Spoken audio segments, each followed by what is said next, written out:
Hola a todos. En el presente video vamos a empezar a estudiar qué fue la ilustración. Y cuando hablamos de la ilustración, claro, vamos a tratar de hacer una definición breve para que a ustedes les quede bien en claro. Les cuento que la ilustración se puede definir, si se quiere, como un conjunto de cambios culturales, conjunto de cambios culturales, así como también sociales, económicos y políticos que van a abarcar un periodo aproximado desde 1680 hasta inclusive finales del siglo XVIII.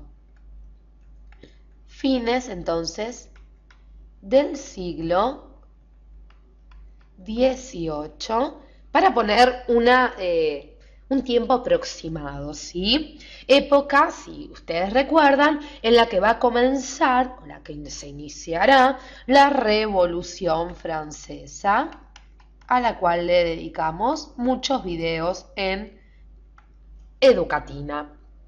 Seguimos adelante. ¿Por qué?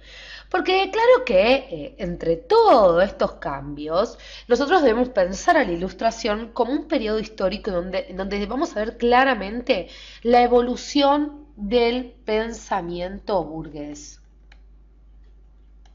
Evolución del, del pensamiento burgués. ¿Sí? De las características propias de la burguesía. La burguesía, les cuento, que formaba parte de aquel estamento conocido como tercer estado. Tercer estado, esto lo vimos muy claro en nuestros videos y lo van a ver muy claro en nuestros videos de la Revolución Francesa y en las causas de la Revolución Francesa. Entonces la burguesía va a ocupar un papel protagónico dentro de la ilustración. Cada vez más la burguesía iba tomando conciencia del poder que tenía, sobre todo porque estaba formada por comerciantes, así como también los industriales y ciudadanos dedicados a oficios liberales. Industriales y aquellos dedicados a diferentes oficios liberales, como decíamos. Pero básicamente la burguesía era una clase consolidada para aquel entonces, para la etapa desde 1680 en adelante, inclusive ya hablando de 1789, es decir, fines del siglo XVIII. Pero vamos a ver algunas características más importantes de la ilustración. Primero, no dejemos de lado esta hermosa, esta maravillosa obra de Rembrandt, pintor holandés, que va a pintar en 1662, ¿sí? Esta famosa obra llamada Los Síndicos de los Pañeros, que representa ni más ni menos que a esta incipiente burguesía europea. Sigamos adelante entonces, vamos a seguir estudiando qué pasaba con la ilustración. ¿Por qué?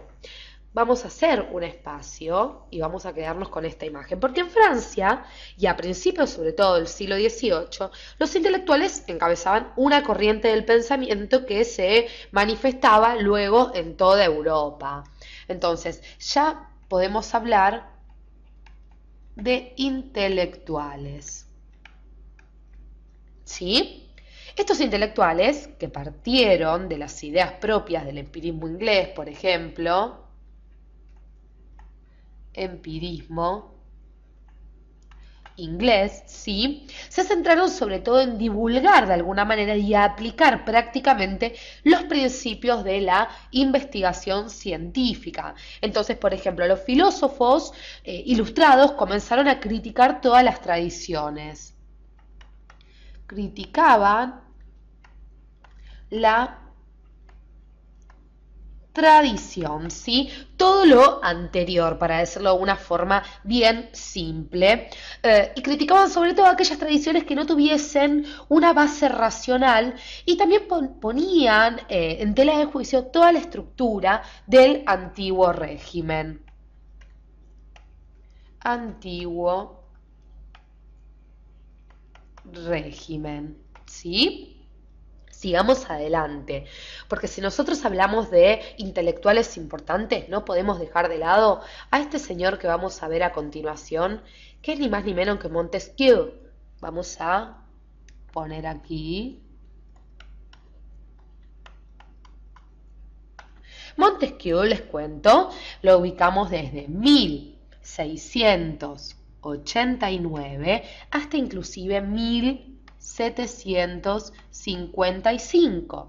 Y fue un importante intelectual de la época, ya que publicó, si se quiere, su personalidad tomó relevancia al publicar en 1748, unos años antes de su muerte, una importante obra política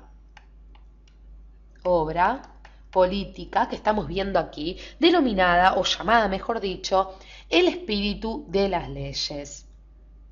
Aquí lo estamos viendo en francés, ¿sí? En donde básicamente él establecía el principio de la división de poderes del Estado. Entonces vamos a poner aquí división de poderes del Estado. Sí, como sabemos hoy en día, en poder ejecutivo, así como también poder legislativo y judicial. Legislativo y, claro, judicial, por lo cual esta obra tomó gran relevancia, sobre todo para los intelectuales, los políticos y filósofos de aquella época. Y esto, claro está, era opuesto radicalmente a las características de la forma de gobierno imperante de aquel entonces, que era ni más ni menos que el absolutismo, los cuales también hemos dedicado nuestros videos en Educatina. Otro hecho a destacar, si seguimos hablando de la Ilustración, ya en la segunda mitad del siglo XVIII va a ser la aparición en Francia de una generación de intelectuales conocidas como los enciclopedistas. Vamos a quedarnos aquí. Vamos a quedarnos con estas imágenes y vamos a hablar entonces de los enciclopedistas. Bien largo el nombre, pero fácil. Cuando hablamos de los enciclopedistas, entonces los ubicábamos en la segunda mitad del siglo XVIII. Segunda mitad del siglo XVIII. Y les cuento que lo que hicieron ellos fue recopilar todos los conocimientos en la famosa enciclopedia francesa que estamos viendo en la imagen, que comenzó a publicarse ni más ni menos que en el año 1751. La misma, les cuento, estaba dirigida por el filósofo Diderot, ¿sí? Y el matemático D'Alembert, que lo tenemos aquí. D'Alembert, vamos a anotarlo para que ustedes puedan tomar nota de estos grandes personajes de la Ilustración. Contando también, les cuento, con la ayuda, con la colaboración posterior de Voltaire, que vamos a ver en la siguiente imagen. Vamos a ubicarla mejor. Aquí lo tenemos a nuestro amigo Voltaire, ¿sí? Y el demócrata Rousseau. Como estamos señalando en esta imagen. Y les cuento que ya que hablamos de Rousseau, va a ser Rousseau quien va a elaborar, o quien elaboraría, una obra muy importante llamada El contrato social que estamos viendo aquí. El contrato social. Hemos dedicado un video especial en nuestra sección de filosofía con respecto a este personaje, este filósofo tan interesante de la Ilustración.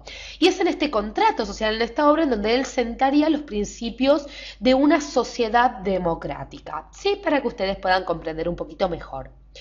Ahora bien, otro dato curioso es que los intelectuales de la Ilustración no estudiaban en los centros oficiales, sino que se reunían en los cafés o salones de París, sobre todo una de las ciudades claves de la Ilustración. Asimismo, comenzaron a distribuir, por ejemplo, folletos, libros y revistas para propagar sus ideas, aunque muchas veces las ediciones eran clandestinas por temor, claro, a la censura oficial que podía bajar desde el rey. Los invito a que en los próximos videos conozcamos las revoluciones burguesas, veamos cómo van a influir estos filósofos, estos intelectuales, claro está, en la famosa Revolución Francesa. Gracias por acompañarnos hasta aquí.